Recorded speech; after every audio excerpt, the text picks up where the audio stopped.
इन्होंने कौन सा एक्सपेरिमेंटल मटेरियल यूज किया? स्ट्रेप्टोकोकस न्यूमोनी बैक्टीरिया है, वायरस है, बैक्टीरियोफेज है, क्या है? बैक्टीरिया है। इस बैक्टीरिया से कौन सी बीमारी होती है? निमोनिया। कौन सी बीमारी? निमोनिया। हाँ देख, वो जो ट्रांसक्रिप्शनली लिखा था उसको बोल रही है।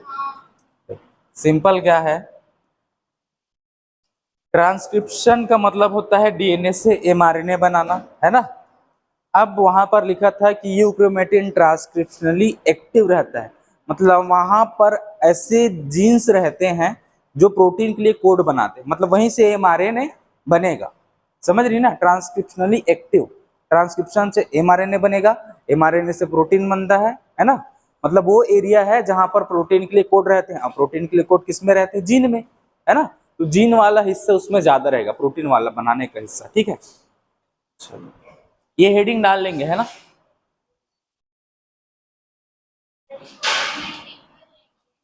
हाँ बुक में कर लो, या फिर अभी आपको ना डालना ही है हेडिंग, ऐसे कॉपी में डाल लो, है ना। क्योंकि अभी बुक का तो ऐसे आपको देखना है, ये बुक का है एनसीईआरटी का, है ना।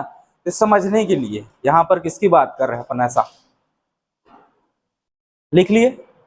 अब ध्यान से सुनो, यहाँ पर ना क्या लिखा कि the search for genetic material. अभी तक हम लोग ऐसा देखें, डीएनए के बारे में पढ़ चुके हैं, सब चीज देख चुके हैं, है ना, न्यूक्लिक एसिड सब स्ट्रक्चर वगैरह। अब ये क्या है कि जेनेटिक मटेरियल क्या है जीव में, जैसे हम बोलते हैं ना कि लगभग सभी जीवों में क्या रहता है? जेनेटिक मटेरियल, डीएनए, वायरसेस में आरएनए, ऐसा पढ़े हैं ना। लेकिन उसको ऐसा एकदम श्योरिटी के साथ कैसे बोला गया कि जेनेटिक मटेरियल डीएनए ही है कर, है ना। क्यों बोला गया, कैसे बोला गया कि डीएनए ही जेनेटिक मटेरियल है जो एक पीढ़ी से दूसरी पीढ़ी में जाता है, ठीक है। तो ये सर्च है, शुरुआत यहां से हुई कि लोग कैसे कहने लगे कि डीएनए ही है एक जेनेटिक मटेरियल, आरएनए क्यों नहीं है? क्योंकि आरएनए से प्रोटीन बनता है ना। या फिर प्रोटीन ही क्यों नहीं है? क्योंकि डायरेक्ट वही तो बनना है, समझ रहे हैं ना। डायरेक्ट इससे क्या बनेगा? आरएनए, आरएनए से प्रोटीन बनता है। तो फिर जेनेटिक मटेरियल हम प्रोटीन को क्यों नहीं बोल रहे, या फिर एमआरएनए या फिर आरएनए को, डीएनए को क्यों बोल रहे हैं ऐसा, ठीक है। तो शुरुआत यहां से हो, ठीक है, इस सर्च से। देखो इसमें क्या बोला गया है कि न्यूक्लिन मिशर के द्वारा डिस्कवर किया गया था, मालूम है ना। सबसे पहले फर्स्ट सेल्स वाला याद है ना आप लोग को, हाँ उसमें की थी। अब उस टाइम पे उन्होंने इसको न्यूक्लिन बोला, जेनेटिक मटेरियल नहीं बताया कि वो डीएनए है फिर क्या है, उसको क्या बोल दिया? न्यूक्लिन करके, ठीक है। उसके बाद मेंडल ने बहुत सारे एक्सपेरिमेंट किए, उन्होंने भी बोला कि कुछ फैक्टर्स रहते हैं जो एक पीढ़ी से दूसरी पीढ़ी में ट्रांसफर होते हैं, लेकिन वो भी एकदम क्लियर नहीं बता पाए कि वो क्या चीज है ना, कि डीएनए है कि आरएनए है कि प्रोटीन है ना, कोई श्योर नहीं थे अभी तक। इसमें जेनेटिक मटेरियल क्या है ढूंढने में बहुत लंबा समय लग गया, कोई नहीं बता पाए क्लियर कि डीएनए ही क्या है, एक जेनेटिक मटेरियल है कर, ठीक है। उसके बाद बहुत सारी डिस्कवरीज हुई, मेंडल ने किया, सटन बावेरी ने किया, मॉर्गन ने किया, है ना। सब ने बहुत सारे एक्सपेरिमेंट किए और उन्होंने यह बताया कि न्यूक्लियस में जो सेल है उसमें क्रोमोसोम रहता है ना, क्रोमोसोम रहता है। अब क्रोमोसोम है क्या, प्रोटीन है कि डीएनए है कि आरएनए है, ऐसा तो कहीं ना कहीं सबको अभी भी डाउट था कि वो है क्या चीज, है ना। तो धीरे धीरे वो चीज ना सिमटता गया कि जीवों में जो जेनेटिक मटेरियल है, यूकेरियोट्स की बात करें, वो न्यूक्लियस में मिलता है। अब वो न्यूक्लियस में मिल रहा है तो वो है क्या, डीएनए है, आरएनए है कि प्रोटीन है, समझ रहे हैं ना। पहले हो सकता है सभी चीज को बोल सकते थे, सेल का सेल पूरा ट्रांसफर हो रहा है, या फिर माइटोकॉन्ड्रिया हो सकता है, या फिर राइबोसोम हो सकता है, क्योंकि राइबोसोम ही प्रोटीन बनता है तो वही जाके बना रहा होगा। तो कोई भी चीज मान रहे हैं ना हम लोग, क्योंकि हमको अभी तक क्लियर नहीं है, तो ठीक है। तो लोगों ने फिर क्या किया, धीरे धीरे इसके प्रति इंटरेस्ट दिखाना शुरू किया कि आखिर जेनेटिक मटेरियल है क्या चीज, ठीक है। तो अभी तक आंसर नहीं बता पाए यहां तक कि जेनेटिक मटेरियल क्या है। अब एक्सपेरिमेंट चालू हुआ कि आखिर जेनेटिक मटेरियल है क्या चीज। तब एक साइंटिस्ट का नाम आता है ग्रिफिथ, है ना, ग्रिफिथ साइंटिस्ट। ये आपके एनसीईआरटी में इसको देख लेना है ना। ट्रांसफॉर्मिंग प्रिंसिपल ग्रिफिथ के द्वारा दिया गया, किसके द्वारा? ग्रिफिथ के द्वारा। ठीक है, इसका मतलब है कि कौन सी ऐसी चीज है जो एक पीढ़ी से दूसरी पीढ़ी में जाती है और उसको बदल देती है, ऐसा। तो ट्रांसफॉर्मिंग प्रिंसिपल क्या है, पहले नाम से समझते हैं। ट्रांसफॉर्मिंग का मतलब होता है बदल जाना। क्या हो जाना? बदल जाना। जिसे बोलते हैं ना कि कोई ये मिट्टी है, इस मिट्टी को आप ऐसा तब तक मिट्टी बोलोगे जब तक इसका कोई शेप नहीं है ना। इसको मान लो ऐसे ईंट बना दिए तो ईंट बोल दोगे, निश्चित शेप हो गया ना। तो ये ट्रांसफॉर्म होगा, मिट्टी किस में बदल गया? ईंट में। मिट्टी से आप मटका बना लिए तो वो ट्रांसफॉर्म हो गया मिट्टी किस में? मटके में। तो ये ऐसा ट्रांसफॉर्म होने वाली चीज यहाँ पर देखिए, ऐसी कौन सी चीज है जो ट्रांसफॉर्म होती है ना। ध्यान से सुनना। 1928 आपके एनसीईआरटी में अगर सन दिया है तो बिल्कुल ध्यान में रखेंगे। 1928 में फ्रेडरिक ग्रिफिथ नाम के एक साइंटिस्ट ने काम करना चालू किया इस बैक्टीरिया पर। किस पर? इस बैक्टीरिया पर। इस बैक्टीरिया का नाम क्या है देखिए, इस हाँ, स्ट्रेप्टोकोकस निमोनी, है ना। इसको डिप्लोकोकस भी बोल देते हैं ना, ये दोनों एक ही है। अगर मान लो ऐसा आ जाए कि डिप्लोकोकस निमोनी है या फिर वहां पर दूसरे अदर बैक्टीरिया का नाम अगर दिया जाता है, स्ट्रेप्टोकोकस नहीं दिखा तो कंफ्यूज नहीं होना, इसको डिप्लोकोकस भी बोलते हैं। ठीक है, डिप्लोकोकस। ठीक है, चलो डिप्लोकोकस निमोनी बोले या फिर स्ट्रेप्टोकोकस निमोनी, ये नया नाम है। ठीक है, इसको ऐसे ही बोलते हैं। अब इन्होंने अपना एक्सपेरिमेंट इस बैक्टीरिया पर किया। ये बैक्टीरिया है भाई, एक ऐसा बैक्टीरिया जो निमोनिया रोग फैलाता है। कौन सा रोग? निमोनिया रोग। ठीक है, लिख दे क्या? निमोनिया रोग लिख देते हैं, निमोनिया डिसीज। ठीक है, निमोनिया डिसीज फैलाता है ये। अब इन्होंने क्या किया, इस बैक्टीरिया पर एक्सपेरिमेंट किया। तो आपको इससे पूछा जा सकता है कि ग्रिफिथ का एक्सपेरिमेंटल मटेरियल क्या था, किस पर काम कर रहे थे वो? ऐसा सवाल नहीं बन सकता यहाँ पर?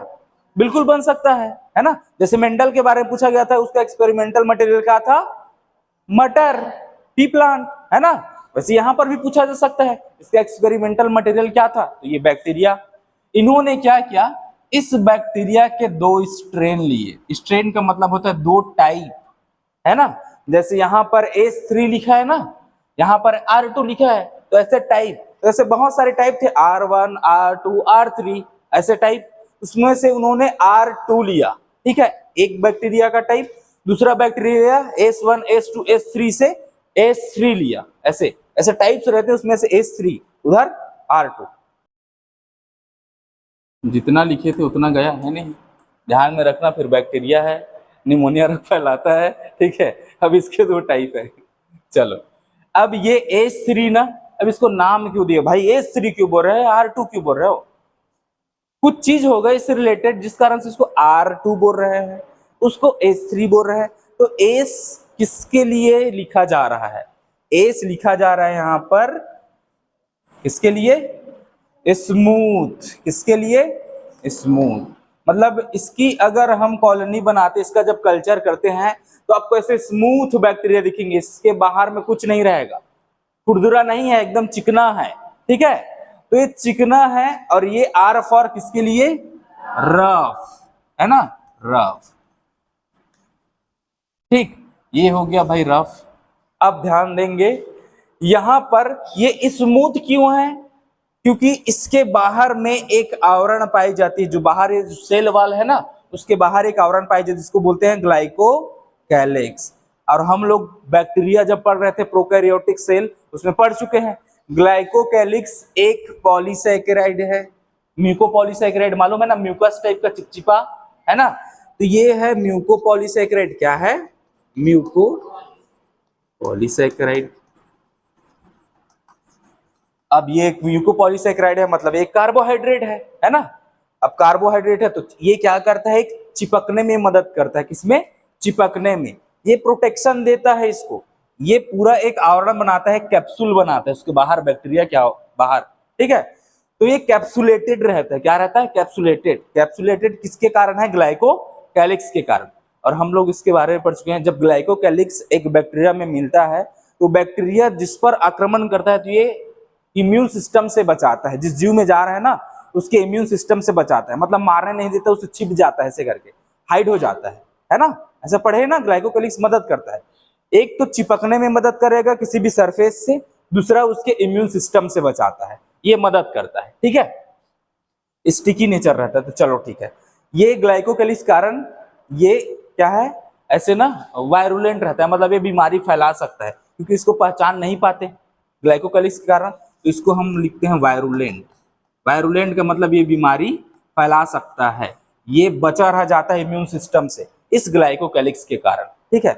R2 में क्या रहता है, R2 में किसी प्रकार का ग्लाइकोकैलिक्स नहीं रहता। ग्लाइकोकैलिक्स क्या, अब्सेंट। ग्लाइकोकैलिक्स अब्सेंट रहता है, मतलब इसमें कैप्सूल मिलेगा नहीं मिलेगा ना, तो ये कैप्सूल यहां पर अब्सेंट है, कैप्सूल अब्सेंट, ठीक है। अब जब कैप्सूल अब्सेंट है, ये बैक्टीरिया हमला किया किसी जीव पर, तो इसको तो फिर पहचान लिया जाएगा इम्यून सिस्टम से, तो इस पर धड़ाधड़ आक्रमण करेंगे, लेट दे ऐसे करके मार दिया जाएगा इसको, ठीक है। तो यहाँ पर इसको मार दिया जाएगा इम्यून सिस्टम के द्वारा, क्योंकि इसको पहचान लिया जाता है, फॉरेन पार्टिकल्स है करके, तो इसको मार दिया जाएगा। तो यहाँ पर ये जो है ये कैप्सुलेटेड नहीं है ना, कैप्सूल अब्सेंट, तो फिर ये वायरुलेंट रहेगा, मतलब संक्रामक रहेगा, ये बीमारी फैला सकता है क्या, नहीं फैला सकता, तो इसको हम लिखते हैं अवायरुलेंट। क्या लिखते हैं, अवायरुलेंट या फिर नॉन पैथोजेनिक, ठीक है। यहां पर वायरुलेंट है, मतलब ये बीमारी फैला सकता है, ठीक है, लिख देते हैं भाई बीमारी।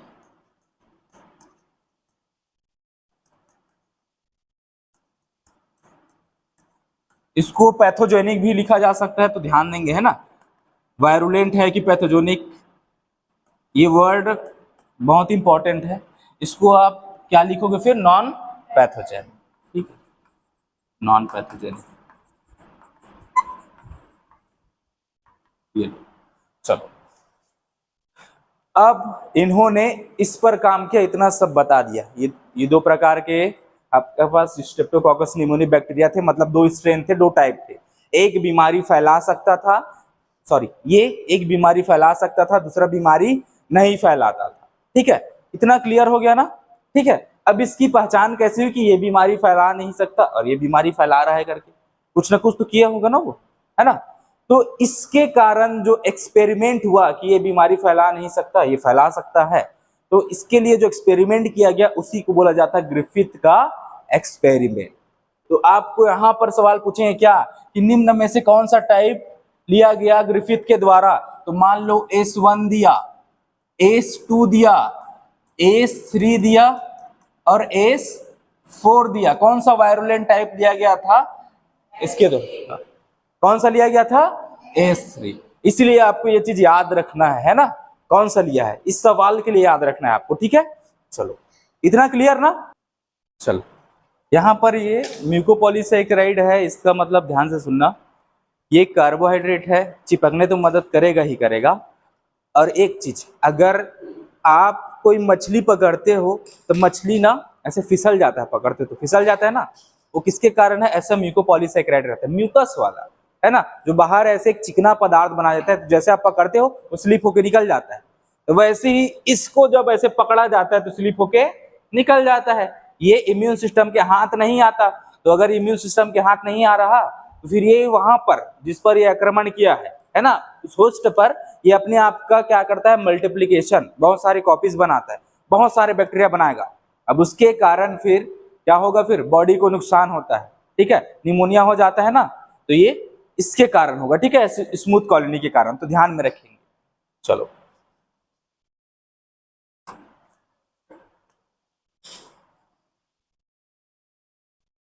अब उनका एक्सपेरिमेंट देखते हैं कि उनको कैसे पता चला कि ये बीमारी फैला सकता है या फिर नहीं फैला सकता। ये एक इंटरेस्टिंग बात है भाई, बहुत जबरदस्त। देखो, इन्होंने क्या किया, इन्होंने दो प्रकार के बैक्टीरिया तो थे, एक था R2 और दूसरा है S3, है ना। इन्होंने क्या किया, अपना एक्सपेरिमेंट किया चूहों पर, किस पर, चूहों पर। तो इन्होंने R2 को अब ये आपको मालूम है कि ये बीमारी नहीं फैला सकता, नॉन वायरुलेंट है ना, नॉन वायरुलेंट है, ये बीमारी नहीं फैला सकता। तो इसको जब ये रफ कॉलोनी, देखो रफ कॉलोनी है ना, आर फॉर रफ, तो इसको जब इस इंजेक्शन में डाल के चूहे पर इंजेक्ट किया गया तो ये तो नॉन वायरुलेंट है, तो फिर चूहे को बीमारी होगी क्या? नहीं होगी। तो चूहा मस्त हंस खेल रहा है भाई, एकदम स्वस्थ है ना। तो यहाँ पर चूहा क्या कर रहा है? लिविंग है। क्या है? लिविंग। चूहा जिंदा है, इसको बीमारी नहीं हुई। ठीक है, अब S3 को डालते हैं। S3 क्या है? वायरुलेंट। क्या है? वायरुलेंट, मतलब ये बीमारी फैला सकता है, इससे निमोनिया होगा। इसको जब इंजेक्शन के द्वारा चूहे में इंजेक्ट किया गया तो चूहे की मौत हो जाती है। कौन से रोग से मौत हुई? निमोनिया रोग से। तो यहां पर चूहे की मृत्यु हो जाती है। चलो, चूहे की मृत्यु हो गई, डेथ हो गई भाई चूहे की, ठीक है, निमोनिया रोग से। अब इन्होंने क्या किया? इस S3 बैक्टीरिया को, है ना, इस S3 को क्या किया? हीट किल किया, मतलब गर्म कर दिए। अब गर्म करने पर क्या होता है कि इसके जो जो ग्लाइकोकैलिक्स का लेयर है वो उतर जाता है, वो तो कार्बोहाइड्रेट है ना, तो वो क्या करता है? वो ऐसे उतर जाता है, तो उसके ऊपर अब कैप्सूल ही नहीं रहा, मतलब उसका जो सुरक्षा कवच है वो क्या हो गया? टूट गया, खत्म हो गया। मतलब इसको क्या किया जाता है? फिर ये मर गया, मान लो उसका जो लेयर है उतर गया ग्लाइकोकैलिक्स का, फिर ये मर गया। ठीक है, अब इसको जब इंजेक्ट किया गया, इस इंजेक्शन में डाल के इसके ऊपर, तो फिर चूहा क्या है? जिंदा है, लिविंग है ना। मतलब समझ रहे हैं, अगर इसको हम गर्म करते हैं तो चूहे की मौत नहीं हो रही है। ठीक है, अब इन्होंने क्या किया? उस R2 को, जिससे बीमारी नहीं हो रहा था, और इस S3 को मारने के बाद इससे भी बीमारी नहीं हो रहा है। देख रहे हो, R2 से मर रहा है क्या चूहा? S3 को मारने के बाद चूहा मर रहा है क्या? नहीं। तो इन्होंने क्या किया? इस दोनों को मिला दिया, R2 और S3 को एक इंजेक्शन में डाला, इंजेक्शन में डाले, उसके बाद इसको क्या किया? इस चूहे में डाला, इस चूहे में। अब ये सोचे कि चूहा तो मरेगा नहीं, इसको डाल के देखता हूं ऐसे करके, तो फिर देखते हैं कि चूहे की मौत हो जाती है, चूहा मर जाता है। कैसे? क्यों चूहा मर गया? क्योंकि आप देख रहे हैं R2 से चूहा मर रहा है नहीं, S3 को हिट किल करने के बाद ये चूहा मर रहा है नहीं। यहां पर क्या हो गया कि चूहा मर गया। सोचने वाली बात थी। ये भी एकदम शौक में, अरे हुआ क्या आखिर? तो इन्होंने क्या किया? इस मरे हुए चूहे से इन्होंने क्या किया? ऐसे बैक्टीरिया निकाला कि आखिर ये मरा क्यों, इसको निमोनिया कैसे हो गया, है ना, कि निमोनिया तो इससे हो रहा था, इससे भी नहीं हो रहा है और इससे भी नहीं हो रहा है, और हमने ये दोनों ही डाला है, तो चूहा मरा कैसे, है ना। इन्होंने जब इसको ऐसे क्या किया, इसका जो ऑपरेशन किया मान लो, तो उसके बाद फिर ना ऐसे बैक्टीरिया निकाले कि किसके कारण ये मरा, तो इसको लिविंग S3 मिला। क्या मिला? जिंदा S3। और जिंदा S3 यहां पर इसको मार रहा है, लेकिन आपने यहां पर जिंदा S3 डाला है क्या? डाला है नहीं। तो फिर ये आखिर आया तो आया कहां से? समझ रहे हो ना, सोचने वाली बात नहीं है बिल्कुल। आखिर ये आया तो आया कहां से, कैसे हो गया, है ना। तो फिर बाद में क्या समझा उन्होंने कि कोई ऐसी चीज है जो क्या करती है, S3 से R2 में जा रही है। समझ रहे हो, यहां से कोई चीज R2 में जा रही है और R2 बाद में किस में बदल जा रहा है? S3 में। उन्होंने क्लियर नहीं किया कि क्या जा रहा है, DNA जा रहा है, RNA जा रहा है कि प्रोटीन जा रहा है। उन्होंने क्या बोला? तो कोई चीज है जो S3 से किस में जाती है? R2 में, और R2 को ट्रांसफॉर्म कर देती है किसमें? S3 में। इसी कारण तो इसका नाम रखा गया ट्रांसफॉर्मेशन एक्सपेरिमेंट या फिर ट्रांसफॉर्मिंग प्रिंसिपल, है ना, क्योंकि ये R2 किस में बदल जाता है? S3 में। तो ये है क्या चीज, कौन सा चीज है जो ट्रांसफर हो रहा है ना। तो इन्होंने इसका जवाब नहीं दिया, ग्रिफिथ ने जवाब नहीं दिया, उन्होंने बोला समथिंग, है ना, something is transfer, something is transfer from S3 to R2। ठीक है, and transform R2 into S3। समझ रहे हो, कोई चीज है जो S3 से R2 में जा रही है और R2 को किस में बदल दे रही है, S3 में। तो उन्होंने इसको बोला समथिंग, ये पहले ध्यान में रखें, उन्होंने क्लियर नहीं बोला कि डीएनए है या फिर आरएनए है फिर प्रोटीन है, उन्होंने बोला something is transfer from S3 to R2 and transform into S3 ऐसे करके। ठीक है, तो ये बात थी, ये समझ में आया, समझ रहे हो ना। अब आपको इस समथिंग का तो जवाब ढूंढना है अभी, क्योंकि आपको अभी क्लियर हो गया, क्या आप पढ़ रहे हो तो आप क्लियर हो गया कि कौन सा जेनेटिक मटेरियल है यहाँ पर, लेकिन इंटरेस्ट जागा आखिर क्या चीज है जो इसको इसमें बदल रही है। समझ रहे हैं ना, कौन सी चीज है जो इसको इसमें बदल दे रही है, R2 को S3 में बदल रही है। ठीक है, तो यहाँ पर ये समझ में आ गया ना आप लोग को, ये आपके बुक में डायग्राम दिया, इसको देख के समझना है आपको। ठीक है, अगर नहीं समझ में अभी कुछ लिखने वाली बात नहीं। ठीक है, चलो आगे देखते हैं क्या है। ग्रिफिथ ने क्या ऑब्जर्व किया, यहां पर जो लाइन लिखी उसको ध्यान से सुनना। जब R2 को इंजेक्ट किया गया तो चूहा जिंदा था, क्योंकि ये नॉन वायरुलेंट, तो चूहा जिंदा रहेगा कि नहीं रहेगा, इन्होंने ये ऑब्जर्व किया। S3 को डालते हैं, लिविंग S3 को, तो चूहा मर जाता है, मर जाता है। जब हीट किल्ड S3 डालते हैं तो चूहा जिंदा रहता है कि मर जाता है, हाँ, क्योंकि बैक्टीरिया मार दिए तो बैक्टीरिया काम नहीं कर रहा तो चूहा जिंदा रहेगा, जाहिर सी बात है। और जब R2 और S3 को डालते हैं तो चूहा मर जा रहा है। तो आपका तो सवाल यही है कि चूहा क्यों मर रहा है ना। आपका सवाल क्या है कि यहाँ पर चूहा मर क्यों रहा है, क्योंकि इससे भी नहीं मर रहा था, और ये है हीट किल्ड S3, है ना, हीट किल्ड S3, इन दोनों से चूहा नहीं मर रहा था अलग अलग में, लेकिन साथ में मिलाते हैं चूहा मर जाता है, तो क्यों। ठीक है, तो इन्होंने क्या किया, जो चूहा मरा है उसका ऑपरेशन किया, उससे जिंदा उसको क्या मिला, S3 बैक्टीरिया, जो कि कैप्सुलेटेड है और वायरुलेंट है। बिल्कुल S3 बैक्टीरिया के बारे में ऐसा पढ़े ना, इसके बाहर एक ग्लाइकोकैलिक्स की लेयर है, वो कैप्सुलेटेड है और ये बीमारी फैला सकता है, तो ये चीज मिला। तो आखिर ये आया तो आया कहां से, आपने तो डाला नहीं भाई, आपने क्या डाला, एक मरा हुआ S3 और R2, तो आखिर ये जिंदा वाला आया तो आया कहां से, ये कैसे बन गया। ठीक है, तो इन्होंने क्लियर बोला ये something is transfer from R2 S3 to R2 and R2 transform into S3। Clear, ये ऑब्जर्वेशन है, उस एक्सपेरिमेंट के बाद ऑब्जर्वेशन, जिससे पहले भी अभी आप देख चुके हो, है ना। तो he did not explain biochemical nature of genetic material. तो ये लाइन बहुत इंपॉर्टेंट है कि ग्रिफिथ निम्न में से कौन सा चीज एक्सप्लेन नहीं कर पाए, वो एक्सप्लेन नहीं कर पाए क्या, biochemical nature of genetic material. तो ये लाइन बहुत इंपॉर्टेंट है, आपके एनसीईआरटी में दी गई है। ठीक है, तो ये लाइन बिल्कुल मार्क करके रखेंगे, ये बात ग्रिफिथ के एक्सपेरिमेंट से संबंधित है। किससे संबंधित है, ग्रिफिथ के एक्सपेरिमेंट से। ठीक है, तो ये ऑब्जर्वेशन है ग्रिफिथ का। चलो लिखो, चलो अब आपको इस समथिंग का जवाब चाहिए, क्या चीज है जो R2 को बदल रही थी, है ना, नहीं चाहिए क्या, चाहिए ना।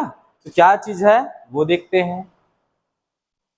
अब देखो, आपकी एनसीईआरटी की लाइन है, ये सारा चीज आपको लिखना नहीं है, ध्यान में रखना है। ठीक है, देखो, रीडिस्कवरी ऑफ ग्रिफिथ एक्सपेरिमेंट, अब हम रीडिस्कवरी करेंगे ग्रिफिथ के एक्सपेरिमेंट की, मतलब उस एक्सपेरिमेंट को दोहराएंगे, फिर चूहे में वो सारे बैक्टीरिया डालेंगे, 2 स्ट्रेन, है ना, S3R2, फिर उससे क्या निष्कर्ष निकलता है, उस समथिंग का जवाब ऐसे ढूंढेंगे। तो ये साइंटिस्ट का नाम आप याद रखेंगे।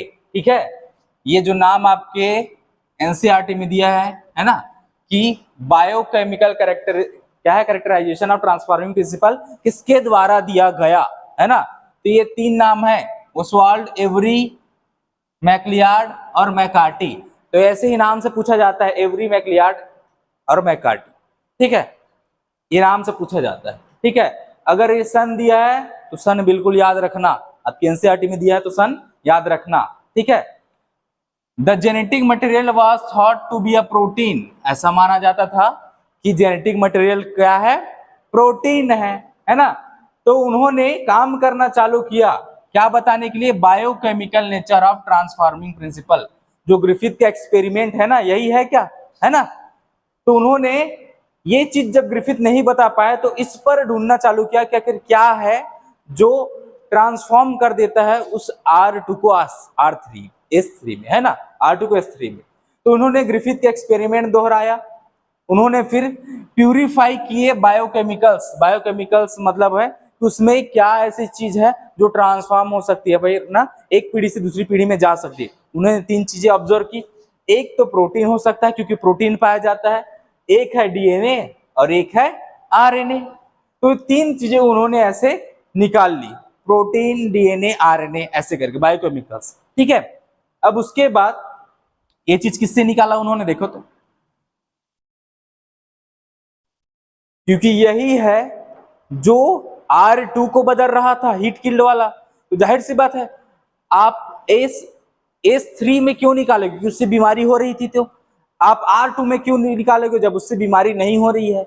आप इससे निकालोगे क्योंकि इसमें से कोई चीज है जो जा रही थी R2 में, तो उसको S3 में बदल रही थी, तो आप इससे निकालोगे। ठीक है, अब उन्होंने इससे निकाला प्रोटीन, डीएनए, आरएनए, ये सब चीज। ठीक है, अब इसको ट्रांसफॉर्म कर दी इसमें से कौन सी चीज, R सेल्स को S सेल में, ऐसे करके।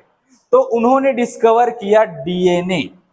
इन्होंने ये बताया कि डीएनए ही है एक अकेला जो ट्रांसफर होता है S3 से R2 में और उसको बदल दे रहा है किसमें, S3 में। समझ रहे हैं? ये S3 लिखा है मतलब ये S3 हीट वाला, हीट किल्ड। कैसा है? Heat killed. देखो आपको ना ऐसा पूछेंगे कि डीएनए के बारे में सबसे पहले किसने बताया कि डीएनए एक पीढ़ी से दूसरी पीढ़ी में जा रहेगा? कौन बताए? ये 3 साइंटिस्ट। इन्होंने ये एक्सपेरिमेंट दोहराया। तो आपको साइंटिस्ट का नाम याद रखना है, ऊपर का एक्सपेरिमेंट रीडिस्कवरी याद रखना है। और इन्होंने सबसे पहले डीएनए ही है जो एक पीढ़ी से दूसरी पीढ़ी में जाता है, ये बताया। इसके एक्सपेरिमेंट के बारे में हम देखते हैं कि कैसे बताया उन्होंने। इन्होंने ये 3 चीजें ऑब्जर्व की थी, प्रोटीन, डीएनए और आरएनए। उन्हें श्योर कैसे बोला, एकदम श्योरिटी के साथ, कि डीएनए ही है जो एक पीढ़ी से दूसरी पीढ़ी में जा रहा है ना। तो उस श्योरिटी के बारे में देखते हैं, चलो। हरे प्रोटीन नहीं है, आरएनए नहीं है, केवल डीएनए है, वो चीज कैसे श्योर हुए? देखो यहां पर इन्होंने 3 चीजें निकाली, यहां पर आपको दिखाई दे रहा होगा, प्रोटीन, आरएनए और डीएनए। ये 3 चीजें निकाली, तीनों में से एक हो सकता है ऐसा। ठीक है, अब उन्होंने क्या किया, S3 है ना, S3 है, इसमें ये तीनों है, प्रोटीन है, आरएनए, डीएनए है, ये तीनों है इसमें। इन्होंने प्रोटीन को तोड़ने वाला एक एंजाइम इसमें डाला। प्रोटीन को तोड़ने वाला एंजाइम का नाम क्या है मालूम? प्रोटीएज। ठीक है, तो इस S3 बैक्टीरिया में डीएनए है, आरएनए है और प्रोटीन है। अगर आप प्रोटीएज डालते हो तो इसमें क्या क्या बचा? आरएनए बच गया और डीएनए बच गया, प्रोटीएज डाले तो। ठीक है, उसके बाद इसमें हम आते हैं आरएनए। तो आरएनए है, प्रोटीन है और डीएनए है। ठीक है, अब यहां पर हम आरएनए को तोड़ने वाला प्रोटीन डालते, सॉरी एंजाइम डालते हैं, क्या है? आरएनएज। आरएनएज इसको तोड़ता है, आरएनए को तोड़ देता है। ठीक है, अब इसके पास क्या बचा? प्रोटीन और डीएनए। ध्यान से सुनना अब अच्छे से। अब यहां पर है डीएनए, तो डीएनए को तोड़ने वाला एंजाइम यहां पर हम डाल देते हैं, क्या? डीएनएज, है ना, क्या डाल दिए? डीएनएज। ठीक, अब यहां पर क्या बचा, चलिए बताइए। आरएनए और प्रोटीन। अब ध्यान से सुनना, इस ट्यूब में एक में है आरएनए और डीएनए, एक में है प्रोटीन और डीएनए और एक में आरएनए और प्रोटीन। अब इस ट्यूब को इसमें हम डालते हैं जिसमें R2 बैक्टीरिया है। कौन सा है? R2। यहां पर जो बैक्टीरिया है वो कैसा वाला है? S3 heat killed. ठीक है, और इसमें से हमने क्या मार दिया है? प्रोटीन को मार दिया है, केवल क्या बचा है? RNA, DNA. ठीक है, और यहां पर है R2 में कैसा बैक्टीरिया? अच्छा, R2 में ये R2 बैक्टीरिया, इसमें हमने ये डाल दिया तो ये हरा वाला भी ऐसे डाल दो, S3 भी आ गया इसमें। R2 नीले रंग का, ये हरा वाला क्या है H3। अब होगा क्या, ध्यान से सुनना, यहां से जब इसको डाले तो यहां पर प्रोटीन नहीं है जो इसको H3 में बदल दे। प्रोटीन को तो आप तोड़ती हो ना, तो यहां पर इतना क्लियर है कि प्रोटीन नहीं है। कैसे जाने, क्योंकि यहां से आपने इसको इंजेक्ट किया चूहे में, इसमें चूहे में, ठीक है। अब इससे यहां पर चूहा मरेगा या नहीं, देखिए तो नहीं मरा। क्यों नहीं मरा,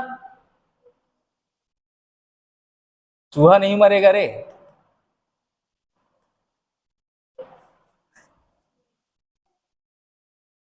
क्यों नहीं मरेगा, देख यहां पर क्या था, ऑब्जर्वेशन देखना, यहां पर चूहा मर गया, चूहा मर गया, तो क्यों मरा, सबसे पहले यहां पर ये सब चीज निकाल लेते हैं, ठीक है। आरएनएस डाले यहां पर H3 को, जब इसमें डाले R2 में, अब इसको इंजेक्ट किए चूहे में, यहां पर भी चूहा माइस, क्यों चूहा मर रहा है, ठीक है। यहां पर डाले तो हुआ क्या, इसको जब इसमें डाले साथ में मिला के जब इंजेक्ट किए तो यहां पर चूहा क्या था, लिविंग। अब देखो इन्होंने एक्सपेरिमेंट किया, उसको मालूम नहीं था क्या जा रहा है क्या नहीं, उन्होंने केवल ये देखा कि यहां पर हम एक प्रोटीएज डाले हैं, तो जाहिर सी बात है प्रोटीन नहीं है, तो चूहा मर गया, तो चूहे के मरने का कारण प्रोटीन नहीं है।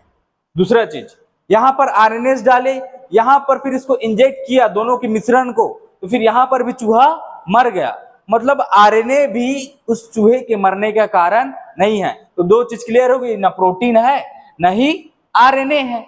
अब यहां पर देखा कि डीएनए बस बचा, तो इसको भी प्रूफ कर देते हैं ना ऐसे करके। तो इन्होंने क्या डाला, डीएनएस डाला, कौन सा एंजाइम, डीएनएस। अब यहां पर डीएनए ही टूट गया, H3 से डीएनए हट गया, डीएनए ही नहीं है।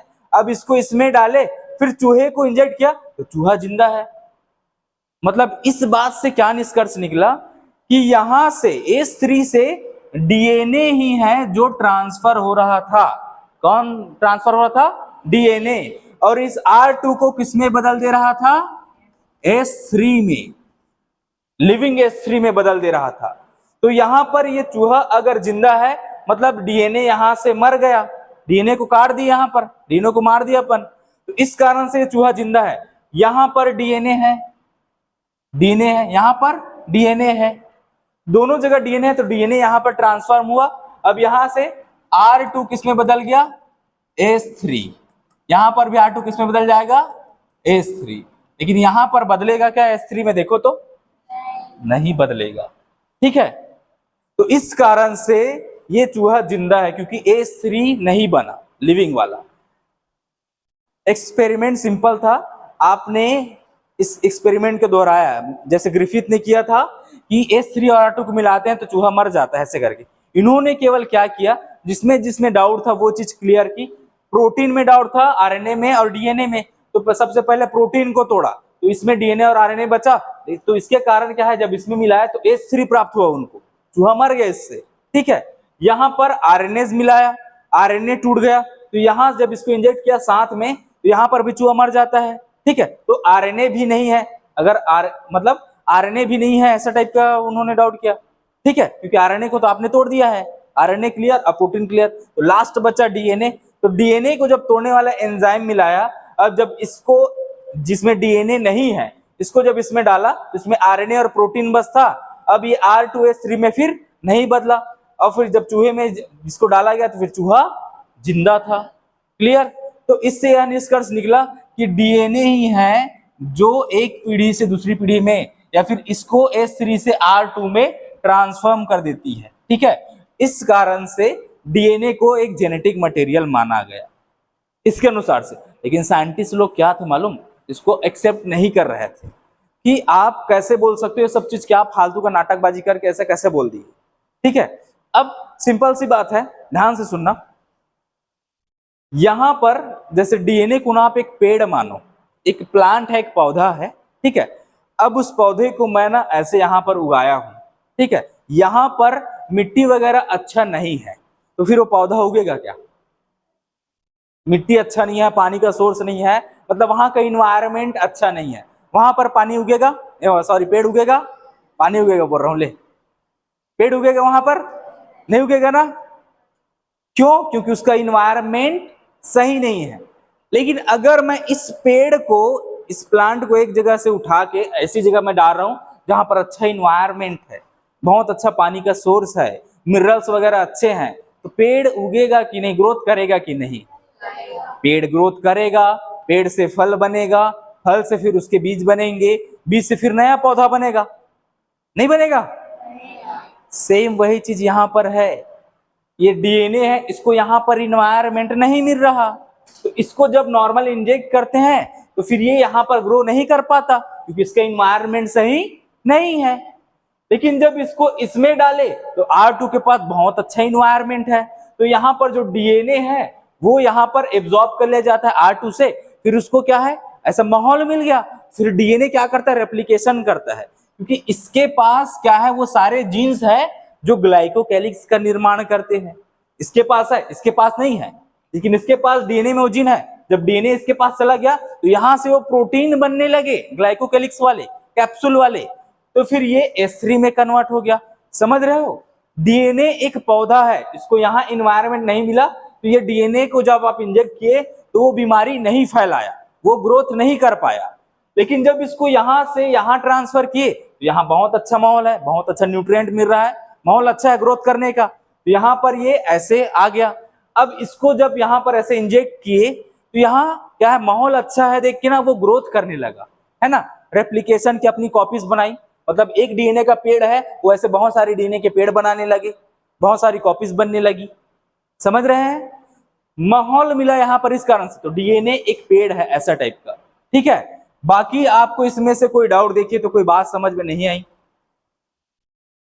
यहां पर तो आपने पेड़ ही मार दिया, तो पेड़ कहां ग्रोथ करेगा?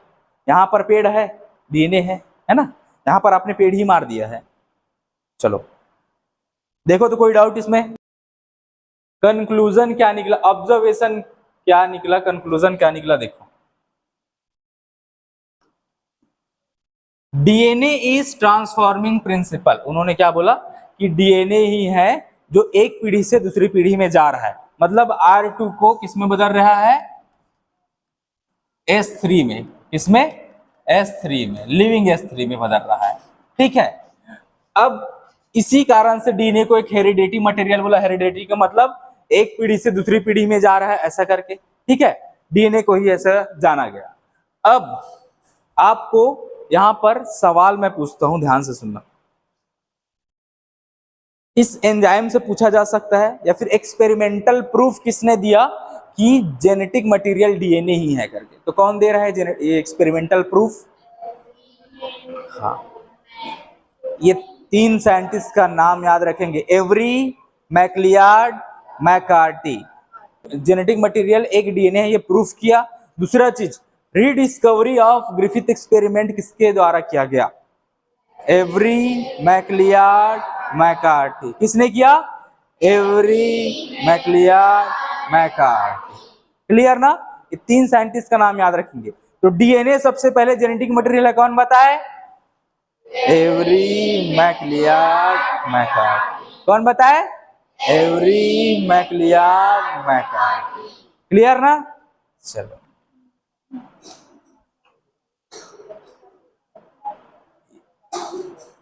अब यहां पर ये जो ऑब्जर्वेशन है यहां पर आपसे पूछते हैं। चलो, अभी तक आपने क्या समझा?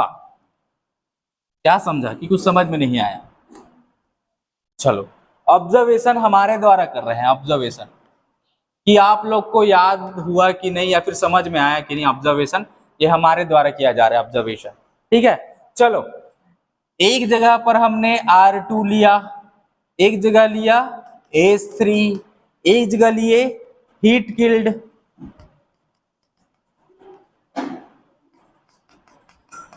यहां पर लिए R2 plus heat killed S3। चलो, ऑब्जर्वेशन है, चलो बताओ, R2 के द्वारा बीमारी होगी? क्यों नहीं होगी? ये, हाँ, ये कैप्सुलेटेड नहीं है, ये वायरुलेंट नहीं है ना, तो जब इसको आप माइस में इंजेक्ट करोगे तो फिर ये चूहा मरेगा? जिंदा रहेगा? जिंदा रहा। ठीक है, क्योंकि इसको पहचान लिया जाता है इम्यून सिस्टम के द्वारा, फिर मार दिया जाता है इस बैक्टीरिया को। H3 को जब आप इंजेक्ट किए किसमें, माइस में, तो चूहा मरेगा? क्यों मर रहा है चूहा?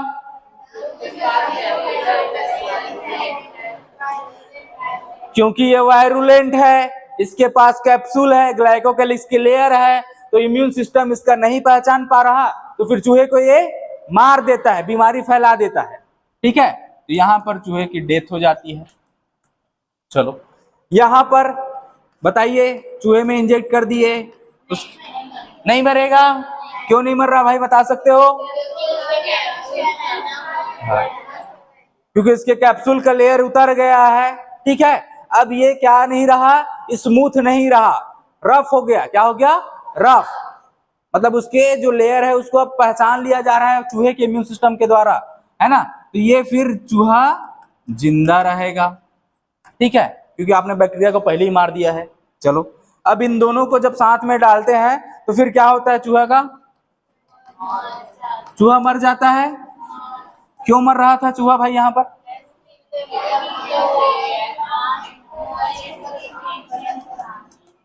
क्योंकि यहां पर आपको लिविंग क्या मिला? H3 मिला। जब चूहे का ऑपरेशन किया आप तो वहां पर लिविंग H3 मिला, और ये चूहे को मार दे रहा है, इस कारण से चूहा मर जाता है। H3 कैसे बना यहां पर?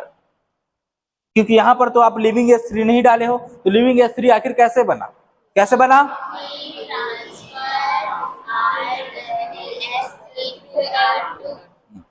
यहां पर क्या ट्रांसफर हुआ? डीएनए ट्रांसफर हुआ। कहां से कहां? H3 से किसमें ट्रांसफर हुआ? R2 में। चलो R2 में। चलो ठीक है, अब इससे हुआ क्या? यहाँ का जीन, यहाँ डीएनए है, ये क्या है? H3 का, हिट की लिविंग का, है ना, मतलब ये डीएनए है किसका? H3 का, हिट किल वाले का। अब ये H3 का डीएनए, जिसके पास ना ऐसे जीन्स हैं। क्या है? जीन्स। ऐसे जीन्स हैं जो क्या बनाते हैं? हाँ, ग्लाइकोकेलिक्स। ग्लाइकोकेलिक्स बनाने वाले यहाँ पर जीन है। तो जब ये डीएनए इसके पास जाता है तो ये डीएनए इसमें चला गया, अब इसको एकदम अनुकूल वातावरण मिल गया। अब ये डीएनए क्या करता है, इसकी मतलब एमआरएनए बना के ऐसे ना, क्या बनाएगा? ऐसे ग्लाइकोकेलिक्स वाला प्रोटीन बनाएगा, लेयर बना लेगा। तो फिर जो R2 है वो फिर R2 के बाहर का जो लेयर है, इस पर एक ऐसा कैप्सूल का आवरण बन जाता है। ये कैप्सूल का आवरण कौन से डीएनए के कारण बना? R2 के डीएनए के कारण कि H3 के डीएनए के कारण, कि यहां पर ही वो जीन्स थे जो ग्लाइकोकेलिक्स बना सकते थे। तो जब ये आवरण बन गया तो फिर अब ये R2 रहा क्या? ये H3 बन गया, क्योंकि कैप्सुलेटेड किसमें था? H3 में। फिर ये जब कैप्सूल वाला है तो ये बीमारी कॉज कर सकता है, बिल्कुल, यहां पर डिसीज हो सकती है। इतना क्लियर हो गया ना आपको? क्लियर है सब? चलो ठीक, वेरी गुड। ध्यान से सुनना, लिख लिए होगे धोखास तो। यहां पर पूरा प्रूफ हो जाएगा कि डीएनए ही जेनेटिक मटेरियल है ना। अभी तक सवाल उठ रहे थे, अब जवाब मिलेगा, करारा जवाब मिलेगा। हो गया? अब ध्यान से सुनना, एकदम फोकस, ध्यान से सुनो कि इस एक्सपेरिमेंट के बाद कोई साइंटिस्ट यही नहीं बोला कि आरएनए जेनेटिक मटेरियल है, प्रोटीन जेनेटिक मटेरियल है, ऐसे करके सब के सब क्लियर हो गए कि डीएनए ही जेनेटिक मटेरियल है करके। तो आखिर उन्होंने ऐसा क्या किया जिसके द्वारा ये प्रूफ हो गया कि डीएनए ही जेनेटिक मटेरियल है? ठीक है, ध्यान से सुनो। इस एक्सपेरिमेंट को ब्लेंडर एक्सपेरिमेंट कहा जाता है, एक दूसरा नाम। ठीक है, कैसे कहा जाता है, क्यों कहा जा रहा है, देखो ध्यान से, अभी समझ में आ जाएगा। आपको ये साइंटिस्ट का नाम याद रखना है, हर्सी एंड चेस। ये दोनों साइंटिस्ट है ना, मार्था चेस, अल्फ्रेड हर्सी। ठीक है, ये नाम। उसके बाद इन्होंने आइडेंटिफाई किया, क्या आइडेंटिफाई किया? कि DNA is the genetic material of phases. Phases का मतलब क्या? ये है बैक्टीरियोफेज। क्या है? बैक्टीरियोफेज। ठीक है, अब यहां पर T2 बैक्टीरियोफेज भी उन्होंने काम किया। इसका एक्सपेरिमेंटल मटेरियल क्या था? T2 bacteriophage. ये एक वायरस है, क्या है? वायरस। ये एक ऐसा वायरस है जो इन्फेक्ट करता है किसको? बैक्टीरिया को। बैक्टीरियोफेज का मतलब जो बैक्टीरिया पर आक्रमण करने वाला वायरस, ठीक है। तो ये वायरस है, ये इन्फेक्ट करता है बैक्टीरिया को and multiplies with in it, और उसके अंदर क्या करता है? मल्टीप्लाई करता है। मल्टीप्लाई का मतलब अपनी कॉपीज बनाता है, ठीक है। ये वायरस बैक्टीरिया पर आक्रमण करेगा। यहां पर ध्यान से देखो, ये वायरस है, ये वायरस आके इससे चिपका, ऐसे चिपक जाता है। ये जो पैर है ना मकड़ी के जैसे ऐसे फैले हुए, ये पैर ऐसे चिपकने में मदद कर रहे हैं। आया ऐसे इंजेक्शन को जैसे ऐसे दिया जाता है वैसे यहाँ पर ये ऐसे बैठ जाता है प्रेशर के साथ। फिर ये जो जेनेटिक मटेरियल इसके अंदर है वो ऐसे इधर आ गया, देखो बैक्टीरिया में। अब यहां से फिर ये ऐसे प्रोटीन बनता है इसके, तो यहाँ पर ऐसे बैक्टीरियोफेज बनेंगे बहुत सारे, ऐसे ऐसे अंदर में, इसके अंदर बैक्टीरियोफेज बनने लगते हैं, ठीक है। जैसे इसको आप कोरोना वायरस से भी समझ लो। कोरोना वायरस ये इंसानों में जैसे हो रहा था, ये ऐसे ही आता था, चिपक गया, किस हिस्से को अपने अंदर डाल दिया? हमारे अंदर जेनेटिक मटेरियल को, ठीक है। तो इस जेनेटिक मटेरियल अंदर आया, तो अंदर में हमारे अंदर ऐसे कोरोना वायरस के ऐसे पार्टिकल्स ऐसे बनने लगे, ठीक है। समझ रहे हैं? वैसे यहां पर भी होता है, ये वायरस अंदर आता है, डीएनए छोड़ता है, डीएनए बोलो या फिर आरएनए बोलो, जेनेटिक मटेरियल जो भी रहे, उसके बाद ऐसे पार्टिकल्स, वायरस पार्टिकल्स बनने लगेंगे सेल के अंदर, ठीक है। वही चीज यहां पर हो रही है। अब ध्यान से सुनना, इन्होंने अनइक्विवोकल प्रूफ दिया। अनइक्विवोकल का मतलब क्या है? अनइक्विवोकल प्रूफ दिया, इसका मतलब होता है कि बिना किसी गलती के। तो ये नाम आपके एनसीईआरटी में दिया, एकदम मस्त से, एकदम हाईलाइट कर लेना उसको। डायरेक्ट ये नाम से पूछा जा सकता है कि डीएनए ही जेनेटिक मटेरियल है, तो ऐसा अनइक्विवोकल प्रूफ किसके द्वारा दिया गया है? किसके द्वारा दे रहे हैं? किसके द्वारा? है ना, हर्सी एंड चेस के द्वारा। अब इन्होंने यह प्रूफ कर दिया कि डीएनए ही है जो जेनेटिक मटेरियल है, ठीक है। अब इन्होंने ये ट्रांसडक्शन एक्सपेरिमेंट करके कहा इसको। ट्रांसडक्शन का मतलब होता है कि वायरस में तो क्षमता नहीं है कि भाई वो अकेले अपने आप की कॉपी कर ले, उसको निर्जीव मानते हैं, तो ये दूसरे का सहारा लेता है अपनी कॉपी बनाने के लिए, ठीक है। तो यहाँ पर आता है, अब इसके केवल जेनेटिक मटेरियल से ही ऐसा पूरा का पूरा एक वायरस बन जाता है, ठीक है। तो इसको बोला जाता है ट्रांसडक्शन। क्या बोला जाता है? ट्रांसडक्शन। ट्रांसडक्शन वर्ड जहां है, इसका मतलब होता है कि वायरस का सहारा ले रहे हैं हम। किसका सहारा ले रहे हैं? वायरस का, मतलब बात वायरस की हो रही है, ठीक है। चलो, इतना क्लियर। एक सवाल यहां पर कि इन्होंने बैक्टीरियोफेज को ही क्यों चुना?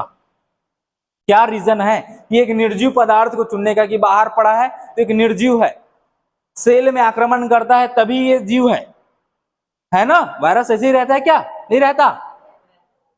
क्या रीजन है कि इन्होंने बैक्टीरियोफेज को चुना? बैक्टीरियोफेज का जो बाहरी आवरण है वो बना रहता है प्रोटीन से। किससे? प्रोटीन से। प्रोटीन जिसको आप कैप्सिड भी बोलते हो, सुने हो ना, कैप्सिड भी बोलते हो। और इसके अंदर रहता है जेनेटिक मटेरियल। क्या रहता है? ऐसा, ठीक है। तो यहां पर ये जो बैक्टीरियोफेज है, इसका जो डीएनए है, ये डीएनए है, क्या है? Double stranded DNA. Double stranded DNA, इसके अलावा और कोई चीज नहीं रहता इसमें। क्लियर? देखो इसके पास क्या है? प्रोटीन है, ये मकड़ी टाइप का दिख रहा है ना, ऐसा है ना। तो ये क्या है? प्रोटीन है और डीएनए से बना है जेनेटिक मटेरियल। इसके पास आरएनए है और दूसरी चीजें हैं कि यहाँ पर केवल दो चीजें, एक तो डीएनए, एक तो प्रोटीन। तो यहां पर आपको फिर एक्सपेरिमेंट करना आसान हो गया ना। एक तो प्रोटीन हो सकता है, एक तो डीएनए हो सकता है, उसके अलावा और कुछ नहीं। तो यहां पर तो बात खत्म हो जाती है। दोनों में से एक को आपको जेनेटिक मटेरियल प्रूफ करके दिखाना है। क्लियर? नहीं दिखाना है? दिखाना है भाई, प्रूफ करके चलो। अब क्यों सिलेक्ट किया समझ में आ गया ना? क्योंकि इसके पास केवल दो ऑप्शन है। इससे पहले वाले में तीन ऑप्शन थे, आरएनए भी था, डीएनए भी था और प्रोटीन भी था। यहाँ पर केवल दो चीज है, दो ऑप्शन में से एक को चूज करना बहुत आसान है, तीन के बजाय दो में, है ना। चलो, इतना क्लियर? चलो लिख लो। क्योंकि अभी आप इसके बाद जानोगे कि इसको क्यों कहा जा रहा है। ब्लेंड जैसे करते हैं ना, मिक्सी बोलते हैं उसको, ब्लेंड मिक्स करना है ना, तो यहाँ पर भी ऐसे मिक्सी को जैसे घुमाते वैसे यहाँ पर इसको घुमाया जाएगा, ठीक है। तो इस ब्लेंडिंग तरीके से ना ये प्रूफ किया गया, मेन चीज यही है ब्लेंडिंग करना उसके द्वारा, इसलिए इसको ब्लेंडिंग एक्सपेरिमेंट बोल रहे हैं कि ऐसे घुमा के ऐसे अच्छे से ना, जैसे किसी को ऐसे घुमाते हैं ना, तो अगर ज्यादा ताकत से घुमाओगे तो ऐसे छूटेगा, वो नहीं छूट जाता, पकड़े रहोगे, अच्छा ऐसे घुमाते रहोगे तो धीरे धीरे पकड़ कमजोर होने लगती, छूटता है ना, नहीं छूटता। एक टाइम के बाद अगर ज्यादा चेक करोगे तो फिर वो क्या हो जाएगा, ऐसे फेंका जाएगा बाहर इधर ऐसे। तो वैसे ही यहाँ पर भी होगा, जब इसको बहुत ज्यादा घुमाएंगे ना, ये ऐसे चिपका हुआ है, चिपका हुआ है ना, ऐसे घुमाते तो ये इससे बाहर हो जाता है। तो अभी आपने पढ़ा ना कि ये लेयर पूरा क्या है, प्रोटीन है, क्या है, प्रोटीन, और इधर है जेनेटिक मटेरियल। तो प्रोटीन अलग हो गया, डीएनए जेनेटिक मटेरियल अलग हो गया, तो आपको फिर पता चल जाएगा कि प्रोटीन ट्रांसफर हो रहा है कि जेनेटिक मटेरियल ट्रांसफर हो रहा है ना। लिख लिए।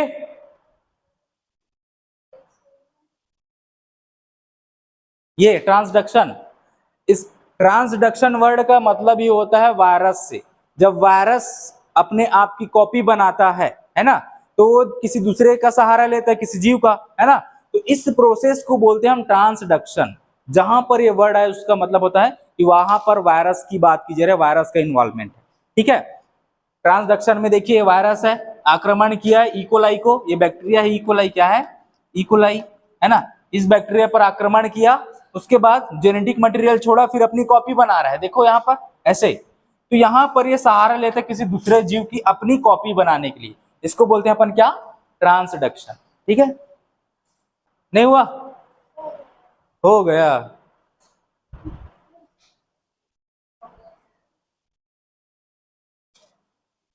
अब सारा चीज यहां पर देखना है आपको भाई, पूरा क्लियर। आपके जो एनसीईआरटी है उसमें ये दिया है डायग्राम, ठीक है। देखो अब ध्यान से सुनो, यहीं पर सब चीज क्लियर हो जाएगा। हमने दो बैक्टीरियोफेज लिए, कितने बैक्टीरियोफेज लिए, दो बैक्टीरियोफेज। एक बैक्टीरियोफेज को इधर एक प्लेट में रखा है ऐसे, ये बना रहे इधर, दूसरे बैक्टीरियोफेज को उधर दूसरे प्लेट में रख रहे हैं ऐसा, क्लियर, दोनों को रख दिए। इस प्लेट में क्या है, रेडियो एक्टिव S35, यहां पर क्या है, S35, है ना। एस का मतलब होता है सल्फर, क्या है, सल्फर, ये सल्फर है, ठीक है। तो हमने एक रेडियो एक्टिव सल्फर लिया, क्या लिया, रेडियो एक्टिव सल्फर, ठीक है। अब यहां पर हम सल्फर क्यों ले रहे हैं, रेडियो एक्टिव सल्फर क्यों ले रहे हैं, यहां पर रेडियो एक्टिव का मतलब उसको लेबल करेंगे, उसका यहाँ पर पूरा S3 सल्फर है ना, ऐसे ये सल्फर है। अब इसमें हम ग्रो कराएंगे इसको, बैक्टीरियोफेज को, ऐसा ऐसा इस बैक्टीरियोफेज को ऐसे ग्रो कराएंगे। तो सल्फर किसमें मिलता है, अमीनो एसिड में, याद है आप लोग को, नहीं मिलता। दो अमीनो एसिड ऐसे हैं जिसमें सल्फर मिलता है, सल्फर कंटेनिंग, मालूम है ना, ले बता तो। पहला है मिथियोनिन, दूसरा है साइटोसिन, नहीं है, जोजवा हो रहे, अमीनो एसिड है, क्या है, अमीनो एसिड, समझ रहे हो। अब ध्यान से सुनो, अमीनो एसिड से क्या बनता है, प्रोटीन बनता है ना, श्योर हो, प्रोटीन बनता है, हाँ। तो इन्होंने S35 लिया, किसके लिए, इस प्रोटीन के लिए, क्योंकि इसका जो बाहरी लेयर है वो किससे बना रहता है, प्रोटीन से, और जेनेटिक मटेरियल अंदर में है ना। तो जो बाहरी लेयर है प्रोटीन से जो बना है, उसके लिए उन्होंने लिया S35, ताकि ये प्रोटीन में जाए और उसका हिस्सा बन जाए। तो बहुत कई कल्चर कराए उन्होंने, तब इसका पूरा शरीर बाहर का लेयर ऐसे प्रोटीन है इसमें, इसके पास रेडियो लेवल सल्फर है, क्या है, रेडियो लेवल सल्फर, ठीक है। मतलब इसको जब ऐसे आप ऐसे एक टेक्निक से ऐसे देखोगे ना, ऐसे लाइट जलेगा, इमिट होगा, है ना, तो पता चल जाएगा कि यहाँ पर रेडियो लेवल है करके, है ना, कि उसमें वो चीज है S35। अब इसको आपको कैसे याद रखना है, एस है, S5 की तरह दिखाई दे रहा है, हो सकता है आप यहाँ पर कंफ्यूज हो जाओगे, रेडियो एक्टिव फास्फोरस ये 32 है, ये वाला 32 है, तो एस कैसा दिख रहा है, 5 की तरह, कैसे दिख रहा है, 5 की तरह। तो इसमें क्या है 35 में लास्ट टर्म क्या है 5, एस की तरह नहीं बनता वो, ऐसे याद हो जाएगा। अब ये P32 है तो इसको भी आप याद कर लेना, जैसे भी एक याद हो गया तो वो तो हो ही जाएगा। क्लियर। अब देखो यहाँ पर हम दूसरा कल्चर लिए, यहाँ पर भी बैक्टीरियोफेज उगा रहे हैं। क्या उगा रहे हैं? बैक्टीरियोफेज। लेकिन यहाँ पर हमने क्या लिया? फास्फोरस लिया। क्या लिया? फास्फोरस। क्यों लिए हैं? क्योंकि डीएनए में रहता है ना फास्फोरिक एसिड, जो उसका स्ट्रैंड बनाता है, नहीं बनाता? हाँ, तो यहां पर ये ले रहे हैं क्योंकि डीएनए का हिस्सा है, डीएनए स्ट्रैंड बनाता है। क्या बनाता है? DNA strand. मतलब यहां पर जो फास्फोरस हम यूज कर रहे हैं वो डीएनए में चला जाएगा। यहां पर जो सल्फर यूज कर रहे हैं, सल्फर वाला, वो प्रोटीन में चला जाएगा। नहीं चला जाएगा? बिल्कुल क्लियर है। ठीक है, तो इसलिए हम ये ले रहे हैं फास्फोरस, इधर ले रहे हैं सल्फर। अब ध्यान से सुनना, एक वाले का हिस्सा ये जो प्रोटीन है ये पूरा का पूरा रेडियो लेबल है, ऐसा S35 है इसमें। मतलब इसका बाहरी कलर जल रहा है एकदम बग बग बग बग। ठीक है, बहुत ज्यादा लाइट फेंक रहा है, ऐसे जल रहा है। और इस वाले का क्या है? केवल अंदर हिस्सा, अंदर वाला हिस्सा जल रहा है। ठीक है, लाइट इमिट कर रहा है, ऐसा समझना, समझने के लिए बता रहा हूं, ऐसा समझोगे। यहां पर अगर आप टॉर्च जलाओगे तो केवल बीच वाला हिस्सा दिखेगा ऐसे। ठीक है, यहां पर अगर आप टॉर्च जलाओ तो पूरा पूरा ऐसा जीव है कि स्ट्रक्चर टाइप का दिख जाएगा। समझ रहे हैं ना? ये रेडियो लेबल करने का तरीका वही है, इसलिए कर रहे हैं ताकि आप उसको पहचान सको। अब देखो, ये इस पर आक्रमण किया, ये इकोलाई है। क्या है? इकोलाई, बैक्टीरिया है इकोलाई। ठीक है, अब यहां पर जैसे आक्रमण करता है तो ये अपना जेनेटिक मटेरियल बाहर छोड़ दिया, सॉरी जेनेटिक मटेरियल अंदर कर दिया, अपना प्रोटीन का आवरण जो है वो बाहर छोड़ दिया। ठीक है, यहां पर देखिए प्रोटीन आवरण बाहर है और जेनेटिक मटेरियल अंदर है। ठीक है, अब दूसरा देखो, यहां पर जेनेटिक मटेरियल में लाइट है तो प्रोटीन आवरण बाहर, लाइट वाला जेनेटिक मटेरियल अंदर। अब ध्यान से सुनना, अगर आप इसको ऐसे लाइट जला के देखोगे ऐसे, ठीक है, अब इसको आपने ऐसे घुमा दिया, ये प्रोटीन वाला लेयर बाहर चला गया। अब इसमें अगर आप लाइट जला के देख रहे हो, यहां कुछ जल रहा है क्या? देखो तो इकोलाई में जल रहा है। क्यों नहीं जल रहा? क्योंकि जब रेडियो लेवल वाली चीज बाहर हो गई, बाहर फेंक दिया हम उसको। ठीक है, तो यहां पर लाइट जलेगा? नहीं जलेगा। लेकिन यहां पर अगर आप लाइट जलाते हो तो ये दिखेगा, लाइट कुछ कलर दिखेगा। क्यों दिखेगा? क्योंकि रेडियो लेवल डीएनए अंदर रह गया है, तो यहां पर आपको लाइट दिखाई देगी। ठीक है, अब यहां पर ये चीज ऐसे ट्रांसफर होती है तो आपको यहां पर पता चल गया कि डीएनए जो है या फिर जो जेनेटिक मटेरियल वो इसके अंदर है, प्रोटीन वाला हिस्सा इसके बाहर है। जब ये यहां पर ग्रोथ करेगा तो ऐसे बहुत सारे बैक्टीरियोफेज बनाएगा इसके अंदर। तो बैक्टीरियोफेज जो बन रहा है इसके अंदर, वो इस प्रोटीन से बन रहा है कि इस जेनेटिक मटेरियल डीएनए से बन रहा है? तब यहां पर आपके पास प्रोटीन और डीएनए थे दोनों में, अब ये अंतर क्लियर हो गया क्योंकि प्रोटीन तो बाहर छूट जा रहा है, केवल डीएनए ही अंदर आ रहा है। तो प्रोटीन से बनेगा क्या? इसकी कॉपी बनेगी प्रोटीन से। प्रोटीन को जेनेटिक मटेरियल बोलोगे? नहीं बोलोगे, क्योंकि अंदर क्या आया है? डीएनए आया है। क्या आया है? डीएनए। तो डीएनए जेनेटिक मटेरियल है, डीएनए ही इसकी कॉपी बनाती है, प्रोटीन नहीं बनाता क्योंकि प्रोटीन बाहर छूट गया है। तो यहां पर क्लियर हो गया आपको, डीएनए जेनेटिक मटेरियल है कि प्रोटीन? क्लियर हो गया कि नहीं इस एक्सपेरिमेंट से? एकदम क्लियर। तो यहां पर कोई सवाल नहीं उठा, एकदम क्लियर कर दिया उन्होंने कि डीएनए ही जेनेटिक मटेरियल है करके। तो इसका प्रोसेस क्या है देखो ध्यान से। ये जैसे आक्रमण करता है इकोलाई पर, ठीक है, तो सबसे पहले इसको बोलते हैं इन्फेक्शन। क्या बोलते हैं? इन्फेक्शन। आक्रमण कर दिया, हमला कर दिया। अब यहां पर इसको इन्फेक्शन तब बोलेंगे जब ये अपना जेनेटिक मटेरियल अंदर छोड़ दिया। ठीक है, इसके अंदर आ गया जेनेटिक मटेरियल।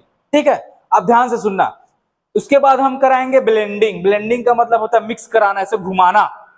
जैसे देखो यहां पर ये चिपका हुआ है, इसको घुमा क्यों रहे भाई? सवाल आते इसको क्यों घुमा रहे हो, है ना? तो यहां पर ये चिपका हुआ है बाहर में। अब जैसे कपड़ा है उसको आप गीला कर दो, उसके बाद उस कपड़े को ऐसे घुमाओ तो पानी जो उसमें चिपका हुआ है वो बाहर गिरेगा कि नहीं गिरेगा? ऐसे घुमा रहे हो, बाहर जा रहा है ना पानी, घुमा रहे हो लगातार, पानी बाहर गिर रहा है ना। देखो समझ में आ गया ना? आप सिंपल समझने इस एक्सपेरिमेंट को ब्लेंडिंग क्यों कर रहे हैं। देखो यहां पर ये जो प्रोटीन लेयर है बाहर में चिपका है, अब आपको फिर इससे डाउट होगा ना कि जब तक इससे चिपका है तो हो सकता है इसी के कारण ही इसमें चेंज आया हो, यही जाके ऐसा अपना कॉपी बनाया हो, है ना। तो सबसे पहले आप क्या करोगे, जैसे कपड़े में पानी चिपका है वैसे इसको ऐसे घुमाओगे तो पानी जो है ऐसे बाहर निकलेगा। तो वैसे ही जब इसको घुमाते हैं मिक्सी में तो यहाँ पर जो प्रोटीन चिपका है, जो आवरण, ये बाहर हट जाता है। तो यहाँ पर क्या बचा, केवल और केवल डीएनए। डीएनए बचा ना, तो डीएनए बचा। अब क्या होगा कि यहां पर आप ऑब्जर्व करते हो, सेंट्रिफिकेशन का मतलब होता है इसको मस्त से घुमा के आप देखते हो तो जो भारी चीजें रहती है वो नीचे आ जाती है, जो हल्की चीजें हैं वो ऊपर आ जाती हैं। तो ऊपर ये जो हल्का है प्रोटीन ऊपर आ गया तो उसको ऐसे छान के अलग कर दो, प्रोटीन अलग। अब यहाँ पर ई कोलाई में केवल क्या बचा, डीएनए।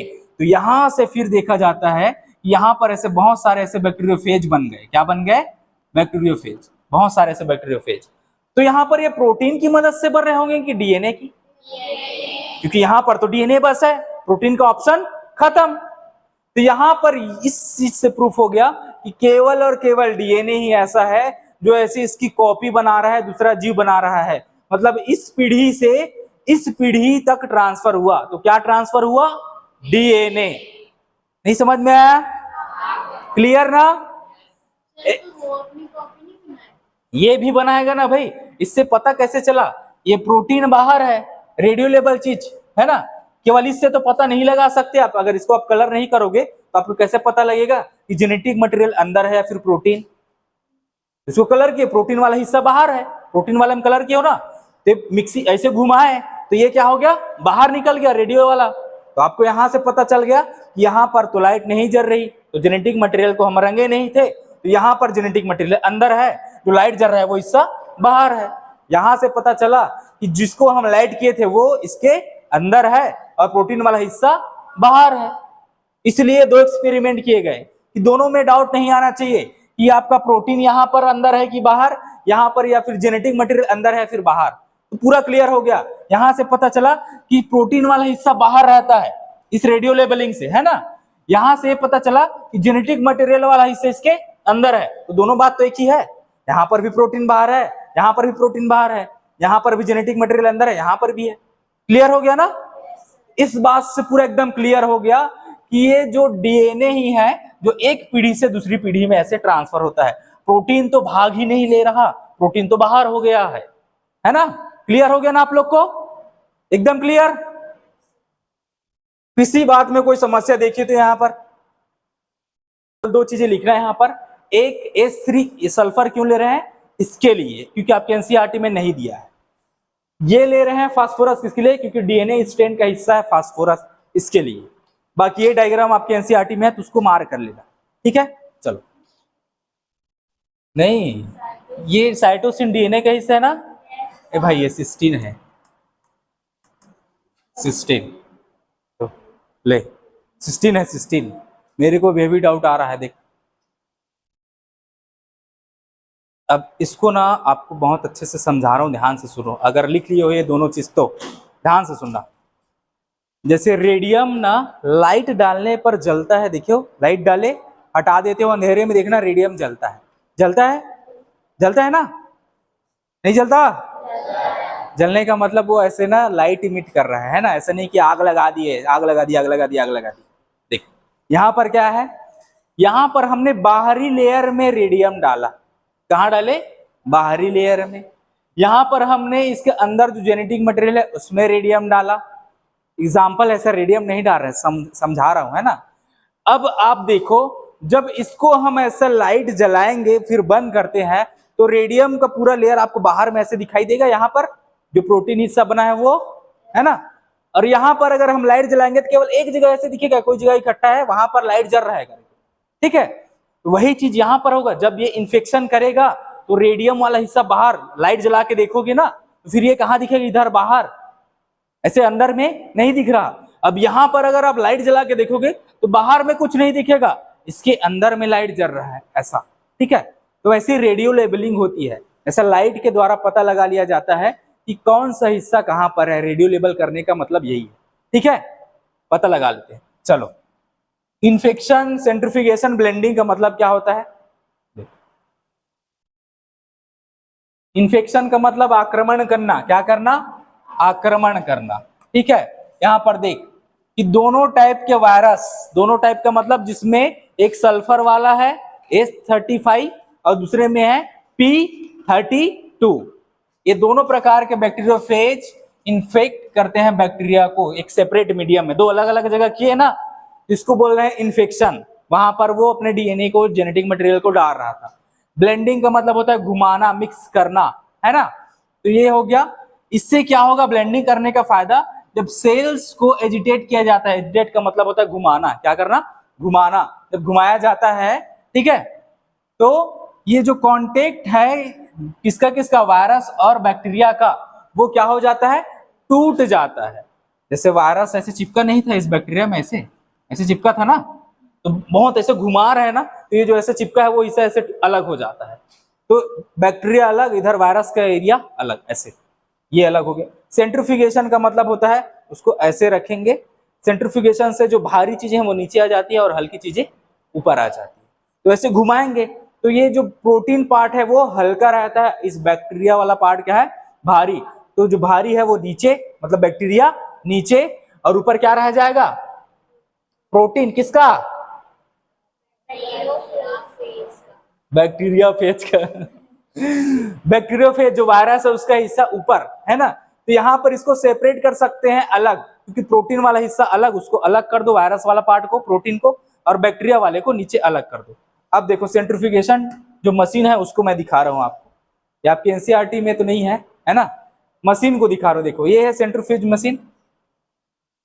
सेंट्रीफ्यूज मशीन का क्या है, यहां पर ऐसे टेस्ट ट्यूब, वो जो टेस्ट ट्यूब है ना उसको ऐसे डाला जाता है, तो इसमें आपके पास क्या है, पूरा बैक्टीरिया, उसके साथ चिपका हुआ है क्या, वायरस।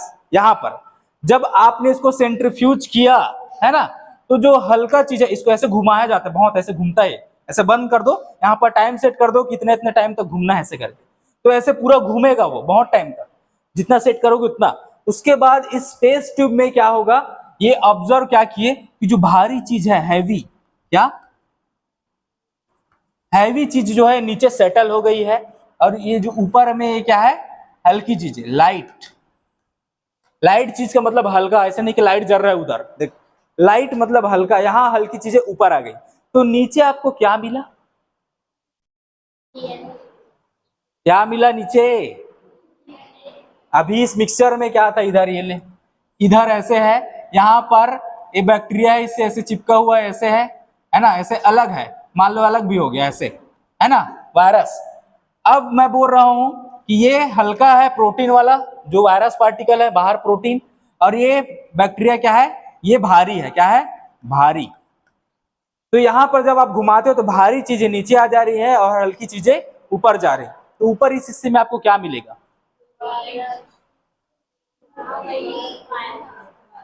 सब एकदम सोच के बताओ ढंग से, क्या मिलेगा ऊपर, प्रोटीन मिलेगा, प्रोटीन मिलेगा, नहीं मिलेगा, हाँ, इधर आपको फिर मिलेगा वायरस प्रोटीन, वायरस का प्रोटीन जो बाहरी लेयर है ना, वो मिलेगा इधर प्रोटीन, ठीक है। और नीचे क्या है फिर आपके पास, बैक्टीरिया, जिसके पास जेनेटिक मटेरियल है, किसका जेनेटिक मटेरियल, वायरस का, है ना। तो यहां पर फिर इस प्रोटीन पार्ट को अलग कर दिए, और इस बैक्टीरिया को जिसके पास जेनेटिक मटेरियल है उसको अलग कर दिए। फिर इस बैक्टीरिया से आपने क्या किया, जब बाद में इसकी कॉपी हुई, इकोलाई हर 20 मिनट में कॉपी करता है, कितने मिनट में, 20 मिनट में, मतलब 20 मिनट में रेप्लिकेशन होता है, रिप्रोडक्शन होता है, ठीक है। अब होगा क्या, ये यहां पर अपनी कॉपी जैसे किया, तो यहां पर बहुत सारे ना जो वायरस पार्टिकल्स है वो भी कॉपी होने लगे। वायरस जो है ना, इसके अंदर है वायरस का डीएनए, तो वहां से वायरस बनने लगे, बैक्टीरियोफेज। तो इससे क्या पता चला कि प्रोटीन तो हमने बाहर कर दिया था, इसके पास क्या था, डीएनए, जेनेटिक मटेरियल। तो डीएनए ही है जो इसकी कॉपी बना रहा है, मतलब डीएनए ही क्या है, एक जेनेटिक मटेरियल। कोई समस्या नहीं ना, क्लियर। तो फिर आप लोग देख लेना है, सब चीज हो गया आज का क्लास। क्योंकि उसको भारी और हल्का पहचानने के लिए सबसे पहले इसको आपको अलग करना होगा, इसलिए ब्लेंडिंग कराते हैं ताकि प्रोटीन उससे अलग हो जाए बैक्टीरिया से, है ना। चलो लिख लिए, लिख लिए ना, ये सब चीजें समझ में आई आप लोग को, इस एक्सपेरिमेंट से क्या प्रूफ हुआ, समझ में आ गया? क्लियर हो गया ना कि जेनेटिक मटेरियल क्या है, आरएनए, डीएनए, प्रोटीन, क्लियर हो गया ना? तो ये एक्सपेरिमेंट यूनिवर्सली अब एक्सेप्ट किया जाता है ना?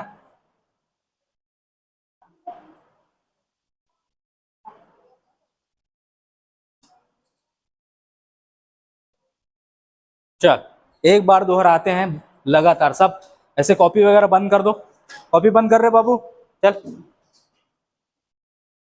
ओए तेरे को सुनाई नहीं दे रहा, चल बंद कर, कॉपी बंद कर, चलो। ट्रांसफॉर्मिंग प्रिंसिपल किसके द्वारा दिया गया? ग्रिफिथ। ग्रिफिथ ने यह प्रूफ किया कि डीएनए जेनेटिक मटेरियल है। तो ग्रिफिथ ने क्या बताया? कुछ ऐसी चीज है जो एक पीढ़ी से दूसरी पीढ़ी में जा रही है, मतलब R2 से सॉरी S3 से R2 में, और R2 को किस में बदल दे रही है? S3 में। क्लियर नहीं इतना? इन्होंने कौन सा एक्सपेरिमेंटल मटेरियल यूज किया? स्ट्रेप्टोकोकस न्यूमोनी बैक्टीरिया है, वायरस है, बैक्टीरियोफेज है, क्या है? बैक्टीरिया है। इस बैक्टीरिया से कौन सी बीमारी होती है? निमोनिया। कौन सी बीमारी? निमोनिया। ठीक। इन्होंने इस बैक्टीरिया के कितने स्ट्रेन लिए? 2 स्ट्रेन लिए। श्योर हो? 5 स्ट्रेन लिए हैं क्या? कितने लिए हैं? 2 स्ट्रेन। कौन कौन से? S3 और R2। एस का मतलब यहाँ क्या? स्मूथ का मतलब उसमें कैप्सूल, इसमें कैप्सूल का आवरण है। किसका आवरण है? कैप्सूल का। मतलब वो कैप्सूल वहां पर बाहर में क्या मिलेगा आपको? लिपिड, प्रोटीन या फिर कार्बोहाइड्रेट? कार्बोहाइड्रेट। उस कार्बोहाइड्रेट का नाम क्या है भाई? ग्लाइकोकैलिक्स। इसको आप एक और नाम से ऐसे बोल सकते हो ना, म्यूको, क्या बोल सकते हो? म्यूकोपॉलीसेकेराइड। क्लियर नहीं इतना? चलो ठीक। ये S3 और R2 में से कौन सा वायरुलेंट है, कौन सा बीमारी फैला सकता है? किसके द्वारा निमोनिया रोग होगा? किसके द्वारा निमोनिया रोग नहीं होगा? इसमें से कौन था पैथोजेनिक है, कौन सा नॉन पैथोजेनिक है? क्लियर ना? Very good. ग्लाइकोकैलिक्स किस में मिलेगा? R2 में के S3 में? श्योर हो? श्योर हो? वेरी गुड, शाबाश। चलो यहां बताइए, आपके पास यहां पर कितने प्रकार के बैक्टीरिया हैं? एक पड़ेगा तेरे को। कितने प्रकार हैं? 2 बैक्टीरिया, एक है R2 और एक है S3, है ना? 4 नहीं बोलना भाई। चलो, जब R2 को एक चूहे में इंजेक्ट किए तो यहां पर ये निमोनिया रोग से मर गया बोल रहे हैं, सही है? कैसे सही नहीं है? जिंदा है क्या? हाँ। यहाँ पर R2 संक्रामक नहीं है, ये बीमारी नहीं फैलाता, तो ये चूहा मरेगा? नहीं मरेगा। S3 वायरुलेंट है, ये बीमारी फैलाता है। जब इसको एक चूहे में इंजेक्ट करेंगे तो चूहा मरेगा? किस बीमारी से मरा है ये चूहा? किस बीमारी से? निमोनिया से। जब S3 को हीट किल करते हैं, गर्म करके मार देते हैं इस बैक्टीरिया को, तब इस बैक्टीरिया को हम इंजेक्ट कर रहे हैं किसमें? चूहे में। तब ये चूहा मरेगा? क्यों नहीं मर रहा भाई? क्योंकि इसके कैप्सूल की आवरण क्या हो गई है?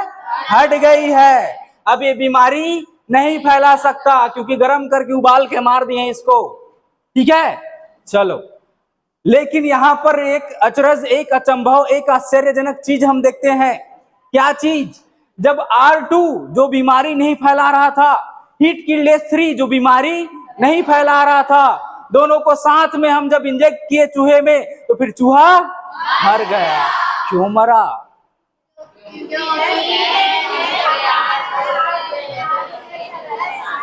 क्योंकि S3 से कोई चीज R2 में ट्रांसफर हुई और R2 किस में बदल गया? जिंदा S3 में। किसमें? जिंदा S3। और ये तो बीमारी फैला रहा था और चूहा मर जा रहा था। तो इसी कारण से चूहा यहाँ पर मर गया। तो ग्रिफिथ ने यहाँ पर बताया कि यहाँ से क्या चीज ट्रांसफर हुई, इसमें नहीं बताया। उन्होंने बोला समथिंग, क्या बोला? Something something something